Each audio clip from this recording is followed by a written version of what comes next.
읽었던 이 본문 가지고 왕노릇 하는 법이라는 제목으로 말씀을 전하겠습니다. 고린도는 여기에 있어요. 지도를 보시면 고대 그리스 반도 아래쪽에 있는데 에게해와 이오니아해를 이어주는 그런 무역 도시였습니다. 그래서 북쪽 유럽과 이 지중해로 나가는 그런 관문이었어요. 그래서 고대 세계에 엄청나게 이렇게 흥왕하는, 그리고 인구도 많은, 아마 학자들은 한 30만 명은 되었을 거라고 추정하는데 2000년 전에 그런 도시 세계에 몇 없었어요. 엄청난 도시였습니다. 화려하고, 그리고 고대 사람들은 항상 자기들을 돌보는 수호신들을 섬겼어요. 세계 여기저기서 이제 흘러 들어온 다양한 사람들이 살고 있었기 때문에 신전도 뭐 엄청나게 많고, 그래서 고대 사회에 엄청나게 화려하고 풍요롭고 대단히 사치스러운 그런 도시였다고 합니다. 사도행전 18장을 보면 사도 바울이 고린도에 가서 브리스길라 아굴라 만나가지고 1년 6개월 동안 복음을 전했다고 그래요. 그 전에 사도 바울은요, 전도 여행을 할 때 보통 며칠, 몇 주 이렇게 머무르다가 늘 순회하면서 다녔지 1년 6개월 이상 머물렀던 적이 없었거든요. 처음으로 아주 비교적 오랜 기간 머물면서 복음을 전하고 교회를 개척하고 초기 양육을 담당했던 교회가 고린도 교회였습니다. 그런데 사도 바울이 떠나고 난 뒤에 얼마 되지 않아 가지고 교회가 깊이 병들었다는 소식이 들렸어요. 그래서 우리 고린도전서 읽으면 지난 며칠 동안 묵상했던 것처럼 파벌로 나뉘어 가지고 서로 힘겨루기 하는 일도 있고, 이제 뭐 내일이나 모레쯤 묵상할 때 보면 성적인 범죄를 저지르는 경우도 있고, 여러 가지 뭐 혼란한 그 문제들이 많았어요. 교회의 질서가 다 허물어지고 예배가 아주 이렇게 혼탁하게 되고, 심지어 부활을 부인하는 사람까지 있었어요. 그러니까 고린도 교회는 교리적인 문제도 있고 도덕적인 문제도 있는 그런 교회였어요. 그래가지고 사도 바울이 고린도 교회 소식을 듣고 얼마나 마음이 아팠겠어요. 그래서 사람을 보내기도 하고, 오늘 본문 보면 디모데를 보냈다는 이야기도 있어요. 편지도 썼는데 한두 번 우리 고린도 전서 후서 있지만 이 외에도 더 쓴 편지가 있는 것 같아요. 그래서 편지도 여러 번 쓰면서 어떻게 써든지 교회를 좀 바로잡아 보려고 했는데 고린도 교회의 문제가 쉽게 해결되지 않았던 것 같습니다. 그래서 고린도 교회는 상당한 어려움을 가지고 있는 그런 교회였어요. 고린도 전서를 읽으면서 우리가 좀 생각해야 될 것은, 교회가 쉽게 병이 들 수 있어요. 우리 개개인이 연약해서 넘어지기도 쉽지만 교회도 쉽게 이렇게 병이 들 수 있어요. 그래서 교회가 좀 낙심스러운 모습을 보이거나 교회가 좀 이렇게 좋지 않은 모습을 보일 때 너무 교회에 대해서 실망하지는 마시기 바랍니다. 이 예수님 다시 오실 때까지 교회가 늘 연약함을 짊어지고 있다는 것을 우리가 좀 염두에 둬야 될 필요가 있어요. 교회가 이렇게 너무 쉽게 연약하고 병들 수 있기 때문에 우리 시대 좀 문제 중에 하나가 사람들이 교회를 가볍게 생각하는 경향이 있어요. 그래서 교회가 뭐 여기밖에 없느냐, 이 교회 문제 있으면 저 교회 가면 되지, 뭐 이런 식으로 생각하는 거죠. 그런데 사실 뭐 그럴 수 있을지 모르겠습니다만, 만약에 신앙생활이나 교회 생활을 그렇게 하게 되면 사실 우리 믿음이 좀 깊이 있게 성장하기는 쉽지 않아요. 비록 비바람이 몰아치고 가지가 꺾일 수 있지만 움직이지 않고 한 자리에 깊이 뿌리 내려야 거목이 되는 법입니다. 이 영적인 거목이 되는 것도 그렇게 좀 연약한 교회 안에 깊이 뿌리 내리고 있어야 영적인 거목으로 자랄 수 있어요. 그런데 요즘 저는 좀 사실 고민이 있는데, 전에는 이렇게 교회 안에 깊이 뿌리 내리는 것이 성도 개개인의 신앙 고백으로 가능하겠다, 제가 그렇게 생각하고, 예전에는 교회에 문제가 있어도 그 교회 떠나지 말고 계속 남아 계세요, 제가 그렇게 늘 말을 했거든요.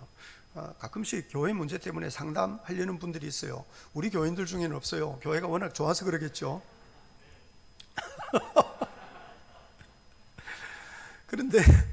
그런데 이렇게 그러니까 우리 교인 아닌 분들이 이제 상담을 하죠. 근데 저는 우리 교회 성도가 아닌 분하고는 상담을 잘 안 해요. 가급적 하지 않습니다.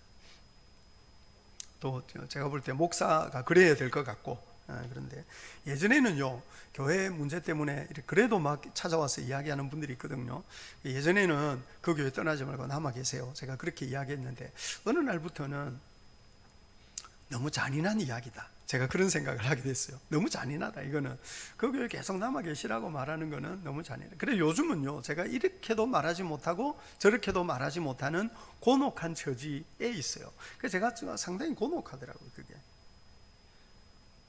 그래서 교회 생활을 사실 좀 평안하게 할 수 있는 것이 큰 은혜라는 생각해요. 교회 생활을 좀 평안하게 한다는 것이 예수 믿는 사람이 누릴 수 있는 큰 복이라는 생각이 들어요. 그래서 우리 교회는 하여튼 신앙생활을 좀 평안하고 행복하게 할 수 있는 좋은 교회로 계속 자라갈 수 있기를 바랍니다. 좋은 교회로 그렇게 자라가려고 하면 우리가 오늘 본문 읽을 때 한 가지 생각해야 되는 거는요, 교회 안에 왕노릇 하려고 하는 사람이 없어야 돼요. 8절 한번 보시겠습니까? 8절 같이 한번 읽어볼까요? 8절 어디 마이크를 안 끄지는 않았겠죠? 고린도전서 4장 8절입니다. 8절 같이 한번 읽어볼까요? 시작. 너희가 이미 배부르며 이미 풍성하며 우리 없이도 왕이 되었도다. 우리가 너희와 함께 왕노릇하기 위하여 참으로 너희가 왕이 되기를 원하노라. 4장 8절 상반절에 고린도 교회는 왕노릇 하려는 사람이 있었어요. 그거를 책망하는 거예요. 그런데 이 4장 8절은 두 가지 의미에서 왕노릇 이야기하고 있어요. 정말 우리는 왕노릇 해야 될 사람인데 바람직한 의미에서의 왕이 아니고 엉뚱한 방식으로 왕노릇 하려고 하는 사람이 교회 안에 있다고 하는 거예요. 그래서 우리가 이 본문 생각할 때 좀 한 가지 분별해야 될 것이, 원래 성도는, 원래 예수 믿는 사람은 왕노릇 하도록 부르심을 받은 사람이에요. 그래서 베드로전서 2장 9절에도 너희는 택하신 족속이요 제사장인데 그냥 제사장 아니고 왕 같은 제사장이다, 이렇게 말하는 이유는 성도들은 본래 왕노릇 하도록 부르심 받은 사람이기 때문입니다. 어떤 의미에서 왕이냐 하면 창세기 1장 27절 28절에 이런 말씀이 있어요. 같이 한번 읽어볼까요? 시작. 하나님이 자기 형상 곧 하나님의 형상대로 사람을 창조하시되 남자와 여자를 창조하시고 하나님이 그들에게 복을 주시며 하나님이 그들에게 이르시되 생육하고 번성하여 땅에 충만하라. 땅을 정복하라. 바다의 물고기와 하늘의 새와 땅에 움직이는 모든 생물을 다스리라. 땅의 충만, 땅을 정복, 하나님이 주신 모든 생물을 다스리는 의미에서 하나님의 백성들은 왕노릇 하도록 부르심을 받은 거예요. 지난번 요한계시록 묵상할 때 요한계시록 21장 22절 23절에 이런 말씀이 있었어요. 같이 한번 읽어볼까요? 시작. 성 안에서 내가 성전을 보지 못하였으니 이는 주 하나님이 곧 전능하신 이와 및 어린 양이 그 성전이심이라. 그 성은 해나 달의 비침이 쓸데없으니 이는 하나님의 영광이 비치고 어린 양이 그 등불이 되심이라. 만국이 그 빛 가운데로 다니고 땅의 왕들이 자기 영광을 가지고 그리로 들어가리라. 여기서 말하는 땅의 왕이 누구냐면 예수 믿는 사람들이에요. 땅의 왕은 하나님의 부르심을 받아 살아가는 사람들을 땅의 왕이라고 하는 거예요. 하나님의 형상으로 땅의 충만, 땅을 정복, 세상에 사는 모든 것들을 다 다스리라고 하는 사명을 받은 그런 하나님의 형상으로 지음받은 땅의 왕, 하나님의 부르심에 응답하며 살아가는 땅의 왕. 왕이 하는 일이 뭔가요? 왕이 하는 일은 다스리는 거죠. 성경이 말하는 다스림이라는 거는요, 돌보고 가꾸는 거예요. 성경이 말하는 왕노릇이라는 거는 하나님이 창조하신 세상을 더 아름답고 더 풍성하게 가꾸고 돌보고 개발하고 더 흥왕하게 하는, 그것이 성경이 말하는 왕노릇이에요. 그래서 예수 믿는 사람이 조금 전에 요한계시록 21장 22절 23절 24절인데 땅의 왕들이 자기 영광, 이 자기 영광이 뭐냐? 하나님이 창조하신 이 세상을 더 아름답고 더 풍성하게 가꾸어낸 모든 수고의 열매, 모든 헌신의 열매를 가지고 하나님 나라에 들어가는 거예요. 주님 나라 들어가면 너 예배 몇 번 빠졌어? 출석부 찾기. 너 11조 얼마? 전도 몇 명? 성경 몇 장? 혹시 그런 질문을 할지도 몰라요. 문제가 뭐 나올지 모르잖아요. 그러니까 잘 열심히 하기는 하되, 주님이 그 정도로 우리 신앙을 평가하실 거냐?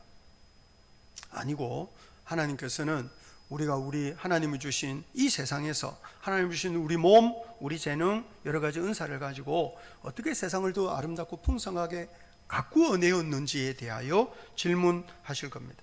그래서 하나님이 창조하신 이 세상을 밝고 아름답게 만드는 모든 재능을 가지고 열심히 살아야 돼요. 예수 믿는 사람은 하나님이 창조하신 이 세상을 더 풍성하고 더 아름답게 가꾸어 내기 위해서 우리가 할 수 있는 모든 일을 하는 거죠. 노래를 부르거나 춤을 추거나 그림을 그리거나 꽃을 가꾸거나 건물을 짓거나 음식을 만들거나 요리를 잘하는 사람이 나중에 천당 가서 예수님 모시고 식사 한번 할 수도 있겠죠. 제가 예전에 요즘은 그런 일이 잘 없어요. 요즘은 신방을 해도 이렇게 식당에서 밥 먹지 집에서 대접하는 경우가 잘 없거든요. 근데 제가 처음 목사가 돼서 신방을 가고 이럴 때는 예전에 저 다른 도시에서 사역할 때 어느 날 신방을 갔는데요. 저녁 식사, 그때는 신방을 제가 요즘도 뭐 저녁도 하지만 저녁까지 신방을 해요. 저녁 식사를 누가 대접을 했어요, 저를. 그런데 저녁 식사하자 그래서 그 집에 갔더니요, 아침에 만들어 놓은 식사인 거예요. 요리인 거예요. 음식인 거예요. 그러니까 다 식었어요. 제가 근데 얼마나 감사했는지 몰라요. 갔더니 축, 뭐 신방, 환영, 목사님 이렇게 해서 붙여놓고 막 이렇게 했는데, 근데 다 식었어요. 식은 거는 괜찮은데요, 간이 안 맞는 거예요. 아, 이런 음식도 있구나. 제가 너무 맛있게 먹기는 열심히 먹었어요. 맛있게 먹었다기보다 열심히 먹기는 했지만, 그러니까 음식이라는 것이 이게 재주가 있잖아요. 맛있는 음식이 있고 맛없는 음식이 있고, 그거를 개발하는 게 개발. 하나님이 창조하신 세상에서 하나님이 주신 재능으로 개발하는 개발. 이를테면 뭐 그림도 잘 그리는 그림이 있고 못 그리는 그림이 있고 이러겠죠. 노래도 잘하는 노래가 있고 못하는 노래가 있고, 개발하는 개발. 그래서 점점 더 풍성하고 아름답게 가꾸어내는 이 모든 수고의 열매가 하나님 나라에서 가치가 있고, 그거를 짊어지고 우리가 하나님 나라에 들어갈 거다 하는 것을 생각하면서 인생을 열심히 사는 것이 얼마나 중요한 일인지 모릅니다. 더욱이 우리가요, 타락한 세상을 살고 있어요. 이 세상은 정상이 아니에요. 병이 들고 어그러져서 무너져 내렸죠. 그러니 어그러지고 무너진 세상을 회복하는 일, 다시 아름답게 가꾸어 세우는 일, 이것은 대단히 중요한 일이죠. 요즘 코로나 때문에 늘 우리가 이렇게 어려움을 겪고 있는데, 사실 이게 세상에 병이 들어서 생기는 문제 아닙니까? 그러니 병을 고치고 세상을 바로잡는 이런 일들은 대단히 중요해요. 그 예수 믿는 사람들이 좀 더 열심히 해야 된다고요. 제가 얼마 전에 봤더니 MB의 비용이라는 책이 나왔습니다. 16명이 같이 쓴 책이더라고요. 이명박 정부가 5년 동안 우리 사회를 얼마나 깊이 병들게 했는가 하는 것을 요점 정리해 놓은 책이에요. 16명이 각기 자기 분야. 그래서 두 개, 저 1부, 2부인데 1부는 탕진. 5년 동안 이명박 정부가 얼마나 우리 국가 예산을 쓸데없이 탕진했는가. 2부는 실정. 그래서 돈으로 계산할 수는 없지만 우리 사회에 얼마나 부정적인 영향을 많이 미쳤는가 하는 것을 정리를 했는데요. 이 책에 보니까 189조 원, 5년 동안 말아먹은 돈이. 그런데요, 이런 게 있어요. 무능이라는 게 있죠. 무능. 열심히 했는데 잘 못하는 게 있어요. 열심히 했는데 잘 안 되는 것도 있잖아요. 저도 설교 열심히 해보려고 그러는데 잘 안 되는 것도 있거든요. 열심히 하려고 하는데 능력이 부족해서 못한 거, 그거는 사실 문제가 없어요. 그런데 애초에 거짓말, 애초에 악한 일, 애초에 말도 안 되는 일, 이런 거 한 거는, 그거는 이거는 용서할 수 없는 거죠. 근데 문제는요, 제가 왜 이 이야기를 하느냐 하면, 예수 믿는 사람들이 열심히 지지했어요. 장로 대통령, 기독교 믿는 대통령이라고 기억하세요? 우리 전주 제자교회는 그때 저런 분은 절대로 대통령 되면 안 된다고, 제가 그때 선거법 위반 안 하고 제가 설교할 때 절대로 저거는 안 된다, 저 거짓말이다, 나는 낙동강 물 40년 먹고 자랐는데 낙동강 6m 준설 이런 거 하면 안 되는 거다, 제가 그때 설교했던 거 여러분 기억하실 겁니다. 여러분, 그런데 예수 믿는 사람에게 책임이 있어요. 예수 믿는 사람, 기독교인이라고. 얼마 전에 제가 아주 인상적인 그 사진 봤는데, 트럼프 대통령이 예배당 앞에 가가지고 성경 들고 막 이렇게, 이명박 대통령 조창기도 할 때 무릎 꿇기도 하고, 이런 거 보면 많은 사람들이 속아요. 저런 모습이 기독교인의 모습의 전부냐? 그건 아닌 거죠. 물론 저런 분들이 기독교의 절대적인 지지를 받고 있었어요. 절대적인 지지를 받았고 지금도 트럼프 대통령을 열심히 지지하는 사람들이 기독교인들이거든요. 예수 믿는 사람들이 사실 좀 분별력과 책임감이 필요해요. 우리는 아니야, 우리 교회는 아니야, 이렇게 말할 것이 아니고, 우리 교회만 교회가 아니고 전체 한국 교회가 다 교회인데, 문제는 기독교인뿐만 아니라 세상 사람들도 저분들을 다 지지했죠. 이유가 뭘까요? 두 분의 공통점이 있는데 다 돈 많이 번 기업가 출신이라는 거예요. 부자 되게 해주는, 우리를 잘 살게 해주는 대통령이라고 생각하는 거죠. 저분들이 얼마나 거짓말을 많이 하고 얼마나 나쁜 일을 많이 했느냐, 이건 관심이 없어요. 우리를 부자 되게 해주는, 잘 살게 해주는. 많은 사람들이요, 우리 시대의 가장 큰 문제를 잘 살지 못하는 거라고 생각해요. 그래서 어떻게 해서든 더 잘 살려고 노력하는 거죠. 더 화려하고 더 풍요로운 삶을 살려고 노력해요. 더 화려하고 더 풍요로운 삶을 살려고 노력하는 그 욕망을 절제하지 못해서 생태계가 다 무너지고 자연 질서가 다 무너져서 생긴 문제가 코로나라 그러잖아요. 그러니 이게 마스크 잘 쓰고 내가 코로나 안 걸린다고 되는 문제가 아닌 거죠. 내가 건강하다고 되는 문제가 아니고, 나는 건강하지만 어디서 언제 어디서 문제가 생길지 모르는 이유는 우리가 더 화려하고 더 풍요로운 삶에 대한 욕망을 통제하지 못하는 것입니다. 여러분, 우리가 더 화려하고 더 풍요로운 삶에 대한 욕망을 통제하지 못하는 이 시대, 세상은 점점 허물어지고 있고 세상은 점점 고통이 더 심화되고 언제 어디서 어떤 문제가 닥칠지 모르는 이런 위험한 세상을 우리가 살고 있는데, 이런 세상을 어떻게 바로잡을 거냐, 어떻게 회복할 거냐, 여러분, 그런 지혜 혹은 그런 용기, 그런 헌신이 우리 가운데 필요한 거예요. 그것이 성경이 말하는 왕노릇이라는 거예요. 이 타락한 세상, 무너진 세상을 어떻게 회복하고 어떻게 바로잡아서 하나님이 원하시는 그런 평강, 혹은 하나님이 원하시는 그런 안전, 혹은 하나님이 원하시는 그런 아름다움을 회복해 낼 거냐 하는 것이 문제가 된다고요. 여러분, 그러니 그것이 우리에게 주어진 사명인 줄 알아야 돼요. 그것이 땅의 충만, 땅을 정복, 세상에 있는 모든 살아있는 것들을 다스리라고 주님이 우리에게 말씀하셨을 때 우리에게 부탁한 일종의 그 왕노릇인 거죠. 그래서 그런 왕노릇을 열심히 잘 해야 돼요. 그런데 성경이 가르치는 왕노릇하고 세상이 생각하는 왕노릇이 다르다는 거예요. 그래서 성경이 가르치는 왕노릇을 하면 하나님의 뜻대로, 왕이 자기 마음대로 하는 게 아니에요. 하나님의 뜻대로 하나님이 원하시는 세상을 만들어내기 위한 수고, 헌신, 섬김, 사명, 이런 거에 집중하게 되는 거죠. 근데 세상이 생각하는 왕은 그런 게 아니에요. 세상이 생각하는 왕은 위세를 부리는 거죠. 뭐든지 자기 뜻을 관철하는 거예요. 자기가 세상을 호령하고 자기가 세상을 지배하는, 그런 의미에서 세상이 생각하는 왕이라는 것은 지혜롭고 강하고 존귀한 신분, 지혜롭고 강하고 존귀한 신분인 거죠. 근데 성경이 가르치는 왕은 그런 왕 아니고, 성경이 가르치는 왕은 그런 거를 추구하지도 않아요. 그래서 예수님이 이런 말씀 하신 적 있죠. 마가복음 10장 42절부터 44절에 같이 한번 읽어볼까요? 시작. 예수께서 불러다가 이르시되 이방인의 집권자들이 그들을 임의로 주관하고 그 고관들이 그들에게 권세를 부리는 줄을 너희가 알거니와, 이게 세상의 왕이라는 거예요. 뭐든지 임의로 주관하고 권세를 부리고 호령하고 지배하고, 이거 세상의 왕. 너희가 알거니와 너희 중에는 그렇지 않을지니. 같이 한번 읽어볼까요? 시작. 너희 중에 누구든지 크고자 하는 자는 너희를 섬기는 자가 되고, 너희 중에 누구든지 으뜸이 되고자 하는 자는 모든 사람의 종이 되어야 하리라. 세상의 왕과 하나님 나라의 왕노릇이 다르다는 거예요.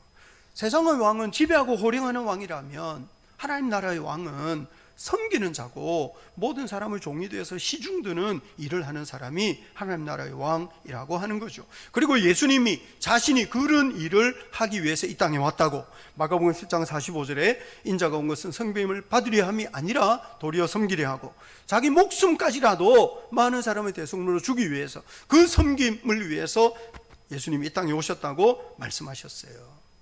예수님 왕이신데 예수님 왕이신데 섬기기 위해서 왔다는 거죠.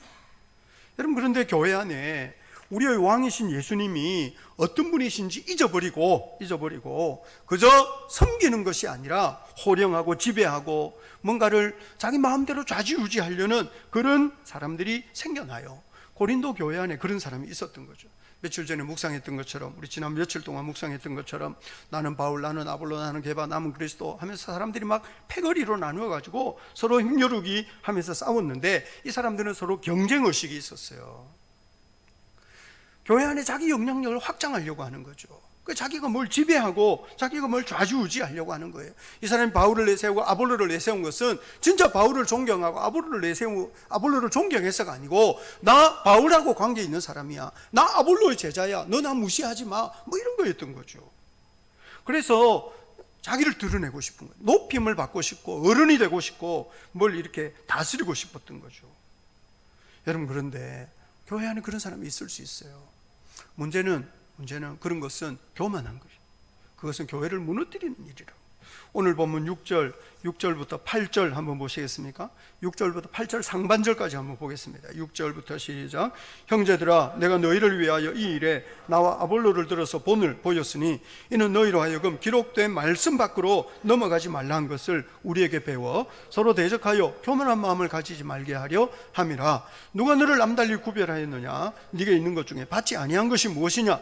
네가 받았은즉 어찌하여 받지 아니한 것 같이 자랑하느냐? 너희가 이미 배부르며 이미 풍성하며 우리 없이도 왕이 되었도다. 고린도 교회는 왕이 되었어요. 높아졌어요.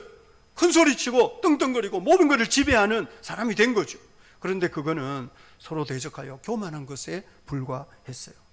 이 사람들은 자기들이 얼마나 대단한 사람인지를 자꾸 과시하려고 했는데, 사실 그 사람들이 자기가 얼마나 대단한 사람인가를 과시하려고 내세우는 이 모든 것은 하나님이 주신 것, 은혜였는데, 이 사람들은 거저 받은 건데 그거를 은혜로 여기지 않고 자기들의 위세, 자기들의 자격 혹은 자기들의 능력으로 생각하고 그걸 가지고 큰 소리치며 다른 사람을 지배하려고 했던 거죠.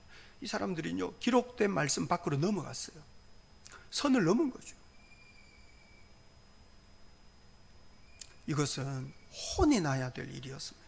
그래서 고린도전서 오늘 본문 4장 21절에 너희가 무엇을 원하느냐? 내가 매를 가지고 너희에게 나아가랴? 사랑과 온유한 마음으로 나아가랴. 정신 똑바로 차리지 않으면 너희는 매를 맞을 거야. 이렇게 혼을 내고 있는 거죠. 여러분, 교회 안에서 자기를 드러내거나 잘난 척하거나 뭘 지배하려고 하거나 뭘 좌지우지하려고 하거나, 이것은 상당히 위험한 일입니다. 그렇지만 언제나 그런 사람이 생겨요. 뭐 동창회 할 때도 그런 사람 생기고, 개인 모임 할 때도 생기고, 친구들끼리 뭘 어디 등산을 가거나 뭘 하든지 어디를 가나 뭘 이렇게 지배하고 뭘 분위기를 주도하고 자기가 뭘 좌지우지하고 싶어하는 사람은 생겨나게 마련인 거죠. 그런데 그렇게 뭘 자기가 주도하고 뭘 지배하려고 하는 사람의 일반적인 특징은 말이 많다는 겁니다. 말을 많이 해요. 그래가지고 뭘 온갖 이야기를 다 하는 거죠. 그래서 뭔가 이렇게 자기가 지배하려고 해요. 그런 의미에서 예수 믿는 사람이 지나치게 수다스러운 것, 예수 믿는 사람이 지나치게 수다스러운 것은 미성숙의 증거일 수도 있어요. 고린도 교회 안에도 뭐 이렇게 분위기를 지배하려고, 교회를 지배하려고 하는 사람은 말이 많았던 것 같습니다. 그런데 오늘 본문이 말하기를 교회 안에 필요한 것은 말 많은 사람이 아니고 능력 있는 사람이다, 이렇게 말하는 거예요. 오늘 본문 18절부터 20절입니다. 오늘 본문 18절부터 20절 같이 한번 읽어볼까요? 시작. 어떤 이들은 내가 너희에게 나아가지 아니할 것 같이 스스로 교만하여졌으나 주께서 허락하시면 내가 너희에게 속히 나아가서 교만한 자들의 말이 아니라 오직 그 능력을 알아보겠으니 하나님의 나라는 말에 있지 아니하고 오직 능력에 있습니다. 말 많은 것이 하나님 나라의 능력이 아니고 정말 하나님의 나라의 능력이 있는데, 어떤 능력입니까? 오늘 본문이 말하는 능력은 9절부터 13절에 나와 있어요. 9절부터 13절 한번 천천히 읽어볼까요? 시작. 내가 생각하건대 하나님이 사도인 우리를 죽이기로 작정된 자같이 끄트머리에 두셨음에 우리는 세계 곧 천사와 사람에게 구경거리가 되었노라. 우리는 그리스도 때문에 어리석으나 너희는 그리스도 안에서 지혜롭고 우리는 약하나 너희는 강하고 너희는 존귀하나 우리는 비천하여 바로 이 시각까지 우리가 줄이고 목마르며 헐벗고 매맞으며 정처가 없고 또 수고하여 친히 손으로 일을 하며 모욕을 당한 즉 축복하고 박해를 받은 즉 참고 비방을 받은 즉 권면하니 우리가 지금까지 세상의 더러운 것과 만물의 찌꺼기 같이 되었도다. 이게 능력이라는 거예요. 여러분, 사도들 구절을 보시면 하나님이 사도인 우리를 죽이기로 작정된 자 같이 사형 선고를 받은 사람들이에요. 고대 사회의 사형은 많은 사람이 모인 자리에서, 보는 자리에서 사형을 시켰어요. 그래서 옛날 우리 전주에 천주교인들 박해할 때도 다 난문박, 지금 전동 성당이 있던 자리가 사람들이 사형당하던 자리고, 이게 목을 잘라서 걸어 놓았던, 효수했던 자리고, 이런 거예요. 그리고 거기에 이제 성당을 세웠거든요. 옛날에는 다 사형을 모든 사람들이 보는 데서. 그래서 오늘 본문 19절이 말하기를, 19절이 아니죠. 오늘 9절이 말하기를 우리는 세계 곧 천사와 사람에게 구경거리가 되었다. 이렇게 말하는 거예요. 그리고 이 본문이 하나하나 말하는 이 모든 것들, 어리석고 약하고 비천하고 줄이고 목이 마르고 헐벗고 매맞고 정처가 없다는 것은 날 쫓겨다녀요. 그러니 어디 자기 한 몸 누일 데가 없는 거죠. 모욕과 박해를 당하는. 그래서 자신의 처지가 세상의 더러운 것, 오늘 보면 13절, 세상의 더러운 것이라는 것은 모든 사람이 혐오스럽게 생각하는 존재라는 거죠. 그리고 만물을 찌꺼기, 쓰레기 더미처럼 취급을 받는 그런 사람이 됐다는 거예요. 자기가 그렇게 살았다는 거예요. 여러분, 그런데 오늘 본문이 말하는 이런 하나하나의 모습이 무슨 자랑할 만한 모습입니까? 그런데 하나님이 사도인 우리를, 사도라는 말은요, 사도 바울이 자기의 권위를 아주 높이는 말이에요. 자주 쓰는 표현이 아니죠. 그런데 하나님의 사도인 우리를 하나님이 이렇게 비참한 모습으로 만들었다는 거죠. 이유가 뭘까요? 그것이 하나님 나라의 능력이라는 거예요. 여러분, 우리가 오늘 본문, 특별히 고린도전서를 좀 깊이 묵상해야 될 필요가 있습니다. 지난 수십 년간 사실 교회는 우리 교회 여러분, 우리 교회만 좋다고 좋은 교회가 아니고, 사실상 오늘 우리 교회만 따로 교회가 아니고 사실 전체 한국 교회 안에 우리가 속한 교회예요. 그래서 우리 교회의 문제가 없다고 해서 괜찮은 것이 아니고, 사실 이게 좀 넓은 범위의 교회를 우리가 생각해야 될 필요가 있는데, 하여튼 교회는 예수 믿으면 복을 받는다. 그래서 다 잘 된다. 건강하고 부자 되고 출세하고, 하여튼 모든 것을 다 누릴 수 있다. 이런 식으로 가르치는 경우가 많았어요. 그래서 예수 믿는 사람들이요, 고통에 대한 감수성이 부족해요. 어렵고 힘든 일을 당하면 당장 하나님이 내 기도 안 들으시느냐, 나를 안 사랑하시느냐, 이렇게 생각하는 거죠. 꼭 무슨 죄를 짓고 문제가 있어야 문제가 생기는 줄 알아요. 타락한 세상에서는요, 예수 잘 믿어도 생각지 못한 문제들 많이 생기거든요.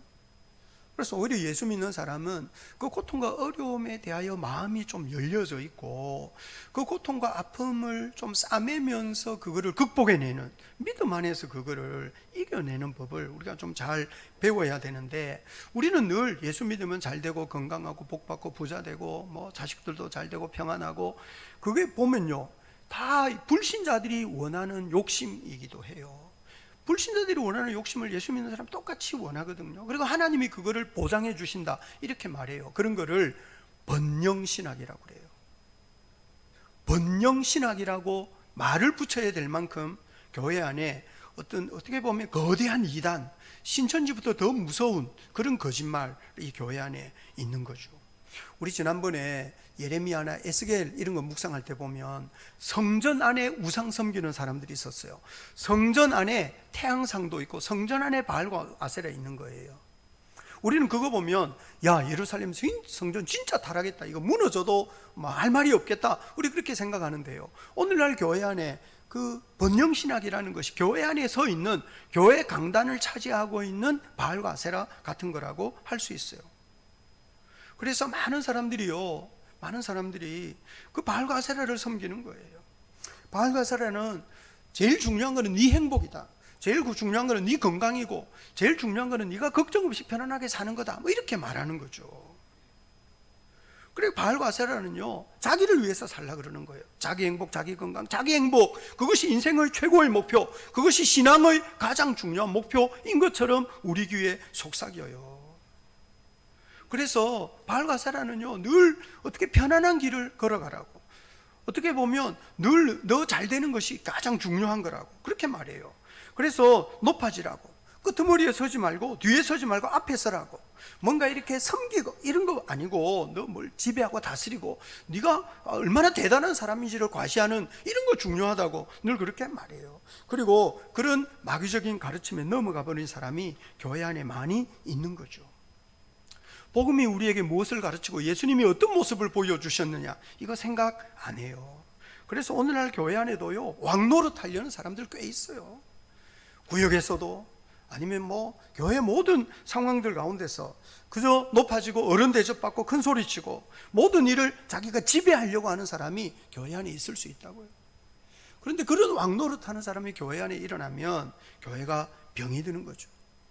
오늘 본문이 말하는 거는 교회는 그런 곳이 아니라는 거예요. 우리가 듣고 배운 복음이 그런 것이 아니라는 거죠. 그래서 오늘 보면 17절 보시면 17절 같이 한번 읽어볼까요? 시작. 이로 말미암아 내가 주 안에서 내 사랑하고 신실한 아들 디모데를 너희에게 보내었으니 그가 너희로 하여금 그리스도 예수 안에서 나의 행사 곧 내가 각 교회에서 가르치는 것을 생각나게 하리라. 네가 처음에 어떤 복음 들었는지 너 생각해야 된다. 복음은 네가 모든 걸 지배하고 주도하고 잘난 척하고 큰 소리치고 그러면서 왕노릇하는 그거 복음 아니고, 복음이라는 거는 예수 그리스도의 십자가를 따라가는 그 삶이 복음인 거 아니냐, 너 처음에 그런 거 배운 거 아니냐, 이거 말하는 거죠.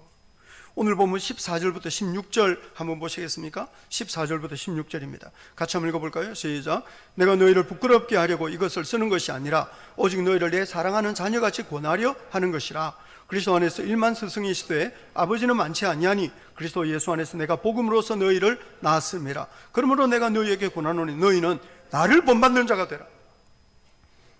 여러분, 이거는 문맥과 떼어서 생각하면 안 돼요. 사도 바울이 나를 본받는 자가 되어라 고 말할 때 본받아야 될 모델로서 바울이 어떤 사람입니까? 본받아야 될 모델로서의 바울은요, 고생 많이 하는 사람이에요. 고생 많이 하는 사람. 바울이 왜 나를 본받으라고 하느냐 하면 자기는 복음과 그리스도를 위해서 고생을 많이 했다는 거예요. 고생을 많이 하는 나를 본받으라고 하는 거예요. 세상의 왕은요, 고생 안 하는 사람이에요. 세상의 왕은 고생스러운 거는 남들을 시키는 사람이죠. 세상의 왕들은 호령하고 지배하고 대접을 받고 큰 소리 치는 건 세상의 왕이에요. 하나님 나라의 왕은 그런 왕 아니고, 하나님 나라의 왕은 고생 많이 하는 왕. 당장 예수님조차도 고생 많이 하신 분이라는 거예요. 십자가 짊어지신 분이라는 거죠. 그러니 복음과 그리스도를 위해서 고생하고 수고하고 눈물을 흘리고 아픔을 많이 겪은 나를 본받으라, 그렇게 말하는 거죠. 세상의 왕은 고생 안 해요. 고생 안 하니까 다 왕이 되려고 그러는 거거든요. 그런데 하나님 나라의 왕은 그런 왕 아니고, 하나님 나라의 왕은 고생과 수고를 많이 하는 왕이라는 거죠. 여러분, 그러니 우리는 고생하는 왕이 돼야 돼요. 고린도전서 3장 4절 5절 한번 보시겠습니까? 고린도전서 3장 4절 5절입니다. 같이 한번 읽어볼까요? 시작. 어떤 이는 말하되 나는 바울에게라 하고 다른 이는 나는 아볼로에게라 하니 너희가 육의 사람이 아니리요. 그런즉 아볼로는 무엇이며 바울은 무엇이냐? 그들은 주께서 각각 주신 대로 너희로 하여금 믿게 한 사역자들이니라. 이 사람들이 나는 바울에게 나는 아볼로에게 주장한 이유는 자기가 어른 대접 받으려고, 자기가 큰 소리 치려고, 자기가 교회를 뭘 주도하고 지배하려고 나는 바울에게 나는 아볼로에게 이렇게 말하는 거예요. 그러니까 그거는 육신에 속한 사람, 그거는 세상의 습관을 벗어버리지 못한 모습, 그거는 아니야. 이렇게 말하면서 니들이 말하는 바울, 니들이 말하는 아볼로 누군 줄 아느냐? 바울과 아볼로는 사역자다. 사역자. 사역자라는 말은요, 이 사역자, 여기서 말하는 사역자라는 말은 디아코노스라고 하는 표현인데, 그거는 뭐냐 하면 원래 거기서부터 디콘, 집사라는 말이 나왔어요. 이 집사라는 말, 의원, 교회 일꾼의 의원을 따지고 가면 이제 이 디아코노스는 말은요, 문자적으로 하자면 시중을 드는 사람이라는 뜻이에요. 바울과 아볼로 누구냐? 시중 드는 사람. 예수님을 시중 들고, 교회를 시중 들고, 성도를 시중 드는 거는 누가 해요? 고린도 전서를 쓰던 시대의 시중은요, 다 노예들이 들었어요. 노예들이 시중 드는 사람입니다. 시중 드는 사람이라. 여러분, 우리는 시중 드는 사람이 되려고 하지 않고 누군가가 나를 위해서 시중 들어주기를 원하죠. 누군가를 시중 드는 거는 하찮은 일이고 하찮은 사람이 하는 거고, 자기는 존귀한 사람, 누군가가 나를 위해 시중 들어주기를 원하는. 여러분, 그런데 교회의 모든 일꾼들은 시중을 드는 사람이에요. 제가 어제 어느 교회 임직식을 갔다 왔는데, 어제 그 교회는 아닌데 요즘은요, 임직식 할 때, 임직식이라는 거는 교회 권사, 장로, 집사 세우는 그런 거잖아요. 그런데 그거 할 때요, 요즘은요, 앞치마 두르는 문화가 있어요. 이런 거 보신 적 있어요? 이게 집사, 장로, 권사 세울 때 앞치마를 두르게 해요. 왜냐하면 앞치마는 시중 들 때 하는 거예요, 시중. 그래서 교회의 일꾼이 된다는 것, 중직자, 직분자가 된다는 것은 높아지는 것이 아니고 시중드는 거다. 이거를 가르치려고 요즘은 이 교회 안에 이렇게 시중드는, 남을 시중든다는 것은 힘든 일이죠. 남을 시중든다는 건 얼마나 어려운 일이에요. 골치 아픈 일이죠. 그런데 교회 안에 이렇게 골치 아픈 일을 즐거이 열심히 하는 사람이 많으면 그 교회는 좋은 교회고, 시중 드는 거 싫어하고, 그건 하찮은 사람이 하는 거고, 다 어른 대접 받으려고 그러고, 다 큰 소리 치려고 그러고, 뭘 주도하려고 그러고, 지배하려고 하면 고린도 교회 꼴이 되는 거예요. 여러분, 주님께서 우리에게 말씀하시는 건 뭡니까? 누가 왕이냐는 거예요. 어떤 사람이 진짜 왕 노릇하는 사람이, 지혜롭고 강하고 존귀한 사람이 왕 노릇하는 사람이 아니고, 고생 많이 하고 수고 많이 하고 눈물 많이 흘리는 사람이, 그런 사람이 하나님 나라의 왕 노릇하는 사람이라는 거예요. 여러분, 그러니 교회 안에서 부자들, 사회적 지위가 높은 사람, 세상에서 잘난 사람, 그런 사람 너무 귀하게 생각하지 마세요. 물론 그런 분들이 교회 와서 예수 믿고 겸손하게 섬기는 것은 정말 좋은 일이겠습니다만, 세상에 높은 사람, 세상에 잘난 사람이 교회 안에서도 존경을 받아서는 안 됩니다. 교회 안에서는 누가 존경을 받아야 됩니까? 교회 안에서는 복음과 그리스도를 위해서 고생을 많이 하는 사람이 존경을 받아야 돼요. 교회 안에서는 다른 영혼을 위해서 눈물을 많이 흘리는 사람이 존경을 받아야 되는 겁니다. 교회 안에서는 부자, 가난한 이런 거 중요하지 않아요. 많이 배웠느냐 적게 배웠느냐 이거 중요하지 않다고요. 교회 안에서는 얼마나 잘 나가는 사람 이거 중요하지 않아요. 교회 안에서는 복음과 그리스도를 위해서, 다른 영혼을 위해서 얼마나 수고하고 얼마나 희생하고 얼마나 많이 눈물을 흘리고 얼마나 많이 고생하느냐. 그래서 다른 영혼을 위해서, 하나님의 뜻을 이루기 위해서, 교회를 아름답게 세우기 위해서 더 많이 수고하고 더 많이 고생하고 더 많이 눈물 흘린 그런 사람이 교회 안에서 존경을 받아야 된다. 세상 사람들이 두려워하고 세상 사람들이 높이는 것을 교회 안에서도 높이는 것은 어리석은 것입니다. 교회 안에서는 십자가를 높이는 거죠. 교회 안에서는 예수님을 높이는 거예요. 예수님을 닮아가는 것이 얼마나 중요한 겁니까? 예수님이 어떤 분입니까? 예수님은 십자가 짊어지신 분인 거예요. 십자가 짊어지는 사람이 존경을 받아야 돼요. 예수님은 몸에 상처를 가지고 있었어요. 하나님의 뜻을 받들기 위한 상처를 가지고 있었던 거죠. 그러니 몸에 주님의 뜻을 받들기 위한 상처를 짊어지고 있는 사람이 존경을 받아야 돼요. 예수님이 얼마나 연약한 영혼을 짊어지고 많이 울었습니까? 여러분, 그러니 다른 영혼을 짊어지고 많이 우는 사람이 존경을 받아야 됩니다. 그것이 성경이 가르치는 왕노릇인 거예요. 고린도 교회는 그런 왕노릇 하는 사람은 사실 잘 없고, 고린도 교회는 뭔가 분위기를 주도하고 어른 대접받고 큰 소리치고 모든 것을 자기 뜻대로 좌지우지 하려고 하는 사람이 한두 사람도 아니고 아마 4개의 파벌을 이루는, 4개의 파벌마다 보스가 있었겠죠. 항상 그 보스가 되고 싶어하는 사람이 있거든요. 그런 사람들이 서로 힘겨루기 하고 서로 다투었어요. 그러니 교회가 깊이 병들었던 거죠. 여러분, 하나님 나라의 왕은 뭔가 어른 대접을 받고 뭔가 지배하고 앞에 나서고 큰 소리치고 좌지우지하는 이게 아니고, 하나님 나라의 왕은 고생 많이 하고 수고 많이 하고 희생 많이 하고 남보다 더 하찮은 일, 허드렛 일 많이 하고 남보다 더 많이 고생하는, 그래서 그 고생한 흔적이 그 영혼, 그 인생에 배어 있는 그런 사람이 하나님 나라의 왕 노릇하는 진실한 사람인 거죠. 여러분, 그러니 우리가 예수 믿고 신앙생활 하면서 복음과 그리스도를 위해서, 다른 영혼들을 위해서 희생 많이 하고 눈물 많이 흘리고 수고 많이 하고 짐 더 많이 지고 더 많이 고생하는 저와 여러분 될 수 있기를 우리 주님 이름으로 축복합니다. 아멘, 아멘.